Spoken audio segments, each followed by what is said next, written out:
Les prochains mois nous réservent tout un paquet de sorties. Une grande épopée de petits drames de festival, 2 ou 3 projets franchement discutables. J'ai tout rassemblé au même endroit et je vous dis honnêtement à quoi s'attendre pour chacun.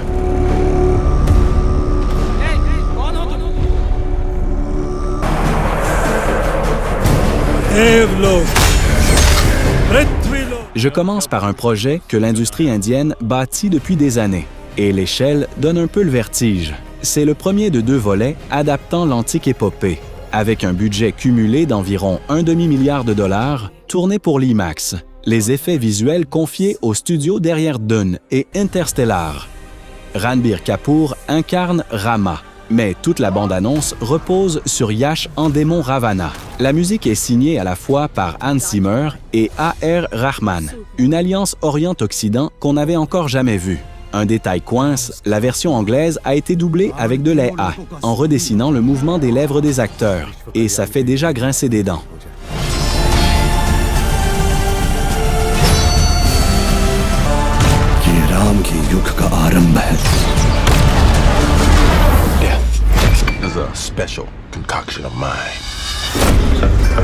On passe à du cinéma plus modeste et plus canaille.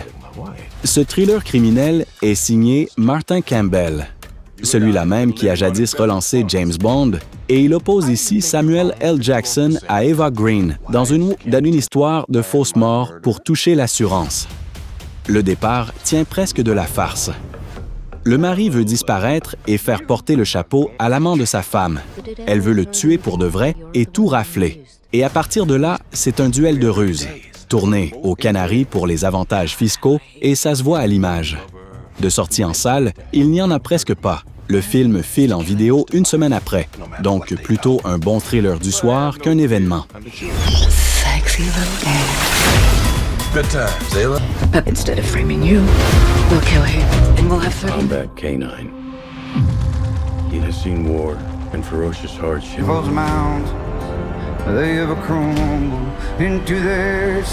Une nouvelle bande-annonce vient de sortir et elle a changé mon regard sur le film.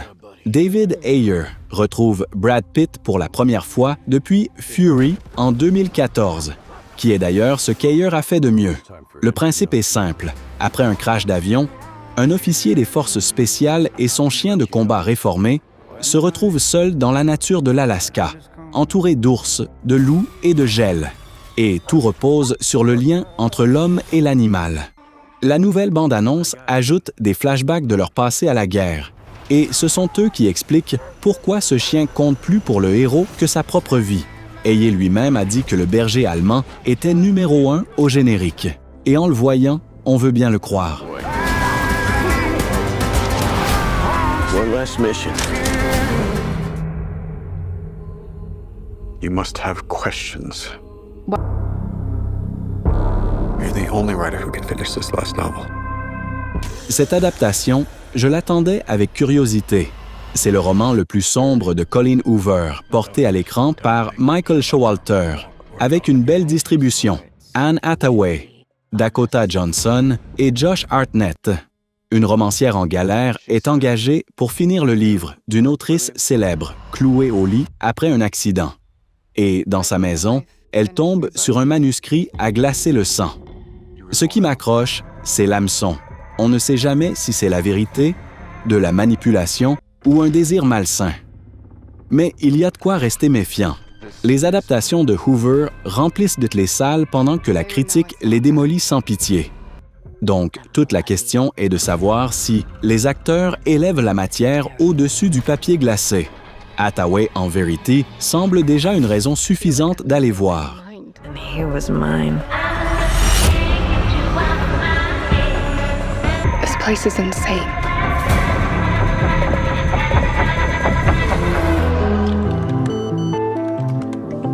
This is Freya. She's staying with. Autre histoire, petite et discrète, avec un parcours en festival.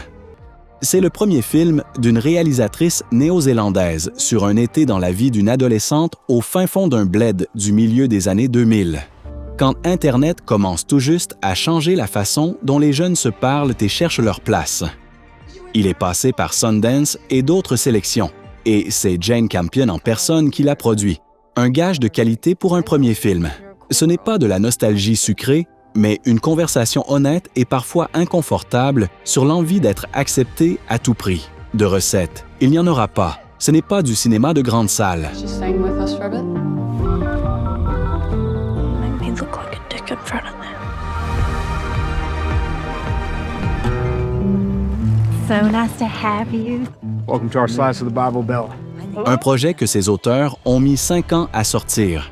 Caleb Landry Jones ne se contente pas d'y tenir le rôle principal. Il a coécrit le scénario avec le réalisateur Peter Brunner.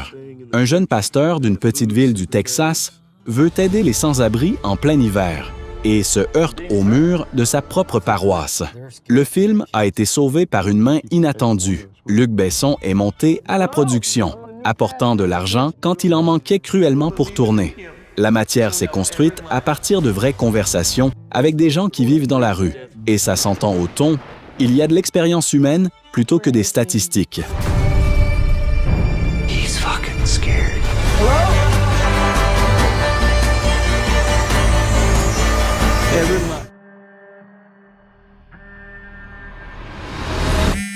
Ben Affleck poursuit son marathon en streaming et sort déjà son deuxième film de l'année.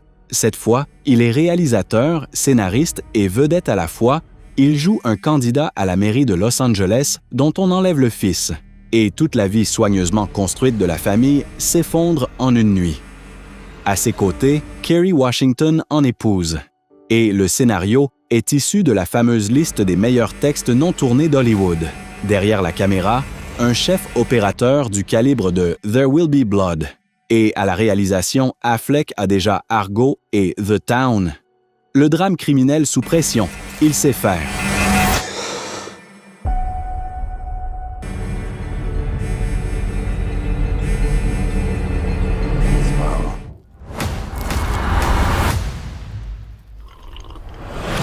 If you ask me, it's already begun. Précisons d'emblée, c'est une série, pas un long métrage. Mais impossible de zapper la deuxième saison. La saga criminelle de Guy Ritchie autour du clan londonien des Harrigan revient, et Tom Hardy rejoue le réparateur qui tient à lui seul la famille debout. Pierce Brosnan et Helen Mirren reprennent le patriarche et sa femme. Et la saison promet une guerre ouverte au sein du clan. Mais le plus savoureux se joue hors caméra. Selon les rumeurs, Hardy se serait violemment brouillé avec les producteurs et ne reviendrait pas pour une éventuelle troisième saison, même s'il est bien là pour celle-ci. La première a été l'un des lancements les plus puissants de l'histoire du streaming. La barre est donc haute. What do you mean?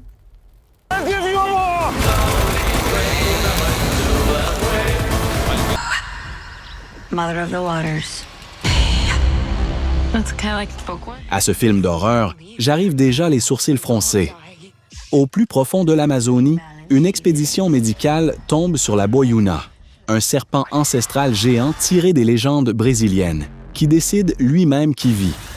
C'est Mike P. Nelson, auteur du remake de Détour mortel, qui réalise avec Kiana Madeira et Jessica Roth à l'écran.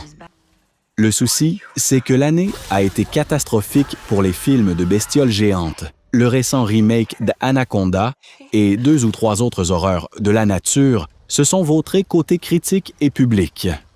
Alors le fameux « La nouvelle bonne Anaconda » sonne courageux. Mais pour l'instant, ce n'est qu'une promesse. This is her domain.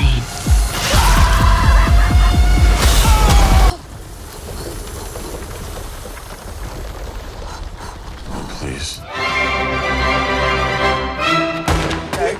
You are a professional. Là, c'est de la déconne pure, et je suis déjà en mode franche rigolade. Macon Blair signe une comédie criminelle débridée sur 2 bras cassés, chargée de conduire un ado riche et pourri gâté en cure de désintox. Et la mission facile vire au chaos. Au casting, Dave Franco, O'Shea Jackson Jr. et Peter Dinklage. Ce qui, pour un matériau aussi bêta-son, sonne presque luxueux. À Sundance, il est passé sous un titre nettement plus cru, et on le compare à Dumb et Dumber, croisé avec Midnight Run. De profondeur, il n'y en aura pas, et personne n'en attend. Soit la folie t'emporte, soit elle te lasse vite. Moi, je parie sur la première option.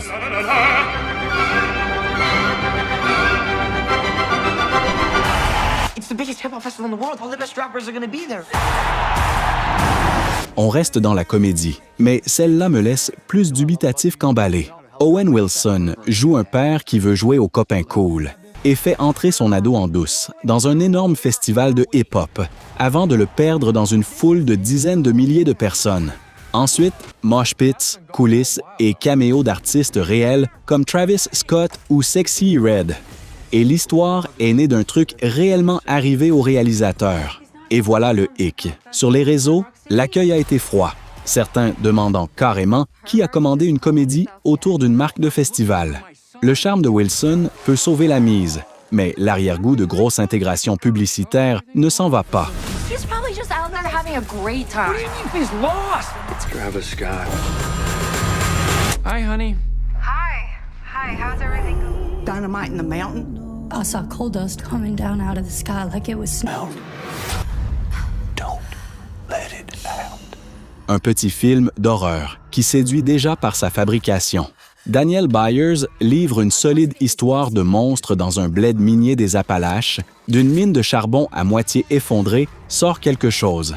Et une jeune mère doit partir elle-même à la chasse pour protéger sa famille.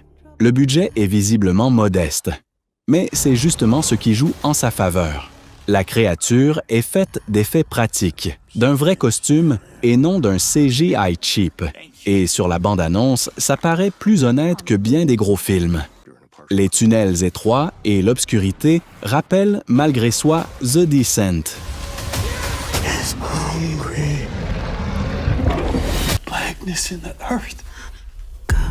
It wants out. ¿Padre o qué sabe? La gente en la peli sabrá lo que tengan que saber, no pasa nada. Changement de registre brutal. Du grand cinéma d'auteur venu d'Espagne. Rodrigo Sorogoyen, l'un des réalisateurs européens les plus forts du moment, signe un drame père-fille. Un cinéaste consacré au passé trouble propose à sa fille, actrice, un rôle dans son nouveau film sous prétexte de relancer sa carrière au point mort, quand ce qu'il cherche en vrai, c'est enfin se rapprocher. Vivre ensemble sur le tournage les rapproche, oui, mais rouvre aussi de vieilles plaies jamais refermées. Javier Bardem en ce maître, c'est l'encre pour laquelle le film vaut le coup. Et à Cannes, l'accueil a été chaleureux, la mise en scène et l'interprétation saluée. No, por ahí no vayas. Quiero pensar un poco. Comprende que para mí es extraño. Hace mucho que no te veo. Your country is beneath contempt. We Listen carefully. Et voici le point le plus polémique de la liste, impossible à contourner. C'est le retour de Jonathan Majors, son premier grand film après la condamnation et le bannissement de Fed Hollywood, produit par le studio conservateur Daily Wire comme une suite indépendante du thriller de 2020. Majors joue un officier des forces spéciales à la retraite qui défend un campus universitaire pris par des terroristes. Autour du projet, la polémique fait déjà rage. Beaucoup ont jugé la bande-annonce islamophobe et pendant le tournage, un incident, une chute à travers une vitre, a poussé une partie de l'équipe à partir pour protester contre les conditions de travail. Le syndicat appelant à la grève. The great Satan. I will be rewarded 10,000 times in the next life. When you die, you're not. We had a problem and it's led to some things. Pour finir, du cinéma d'auteur solide, en guise d'accord final. James Gray revient sur son terrain de toujours, le polar new-yorkais. Deux frères dans le Queens des années 80 courent après le rêve américain et se lancent dans une combine trop belle pour être vraie. Avec la mafia russe qui les attend de l'autre côté pour terroriser leur famille. Dans les rôles principaux, Adam Driver, Miles Teller et Scarlett Johansson, et Driver, comme toujours, joue à vous donner des frissons. À Cannes, 10 minutes d'ovation debout, mais des critiques partagées, les uns happés par la tension, les autres rebutés par l'excès de sentimentalisme de Gray.